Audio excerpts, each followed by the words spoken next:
Point में हुए महबूब। 13 साल बदतरीन गवर्नेंस और करप्शन छुपाने के लिए पीटीआई का 5 अगस्त का मुनाफिकाना खेल, जो कि खुद ही कातिल हो, वो मुत्तल में गरियाजारी कैसे करते हैं, जिनके हाथों में खंजर हो वो मसीहाई की दावेदारी कैसे करते हैं। 13 सालों से जो वसाइल पे सांप बनकर बैठे हैं वो अपने ही खिलाफ सड़कों पर ये फरियाद कैसे करते हैं।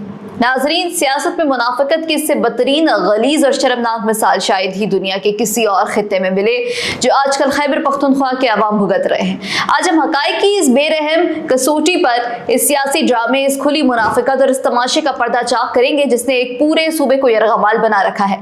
हम बात करें खैबर पख्तूनख्वा में पिछले 13 सालों से स्याह व सफेद की मालिक और सूबे को तबाही, बर्बादी और दिवालियापन के बिल्कुल आखिरी दहाने पर पहुंचाने वाली जमात पीटीआई और इनके कठपुतली वज़ीर आला सुहेल आफरीदी की 5 अगस्त को अपनी ही हुकूमत के सूबाई दारुल हुकूमत पेशावर में जो एहतजाजी जलसे का ड्रामा रचाया गया वो दरअसल कोई सियासी तहरीक नहीं थी। वो खालिस्तान इनकी अपनी मुजरमाना, नाहली, बदतरीन गवर्नेंस, करप्शन के अंबार और मुआशी बर्बादी से अवाम की तवज्जो हटाने और एहतसाब से फरार की इंतहाई घरावनी, भोंडी और मज़ाक़खेज़ कोशिश थी। आज खैबर पख्तूनख्वा का हर बाशऊर शहरी, हर पढ़ा लिखा नौजवान, हर मजदूर, हर दुकानदार इंतहाई हैरत और शदीद गुस्से से यह सवाल उठा रहा है कि हुजूर, जो जमात खुद 13 साल से मुसलसल बिला शिरकत गैर इस सूबे में इक़्तिदार के मजे लूट रही है, जिसके पास सूबाई खजाने की चाबियां हैं, जिसके इशारे पर पुलिस और ब्यूरोक्रेसी चलती है, वो आखिर किस मुंह से, किस ढिठाई से और खिज के खिलाफ सड़कों पर निकलने का ये ढोंग रचा रही है। क्या ये अपने ही महकमों के खिलाफ एहतजाज कर रहे हैं?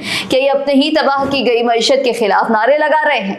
हकीकत यह है कि इन्होंने सूबे में सेहत, तालीम, अमन व अमान और मईशत का बाकायदा जनाजा निकाल दिया। वो अस्पताल जिन्हें मिसाली बनाने के दावे किए गए थे, आज वहाँ गरीब मरीजों के लिए पेनाडोल की गोली, लाइफ सेविंग ड्रग्स और कुत्ते के काटने की वैक्सीन तक दस्तयाब नहीं। स्कूलों की छतें टपक रही हैं, सादा सड़कों पर सरापा एहतजाज है। दहशतगर्दी का वो नासूर जिसे बड़ी कुर्बानियों के बाद खत्म किया गया था, उनकी मुजरमाना गफलत के बाइस दोबारा सर उठा रहा है और इन तमाम संगीन तरीन मसाइल को हल करने के बजाय, इस तबाही का मदावा करने के बजाय अब गरीब आवाम के खून पसीने के टैक्सों का अरबों रुपया और सरकारी वसाइल इन बेमानी, खोखले और इंतशार अंगेज तमाशों पर लुटाए जा रहे हैं। ये खैबर पख्तूनख्वा के गरीब आवाम के मुंह पर एक जोरदार तमाचा है और इनके साथ खुली दुश्मनी है। आवाम के पैसों को जलसों के किरायों, टेंट, साउंड सिस्टम्स और सोशल मीडिया के ट्रोल्स पर उड़ाया जा रहा है। अब वक्त आ गया है कि इनकी लाशों और एहतजाजी सियासत करने वाली गालम गलोच के माहिर टोले को मजीद सूबे का सौदा करने की इजाजत की सूरत न दी जाए।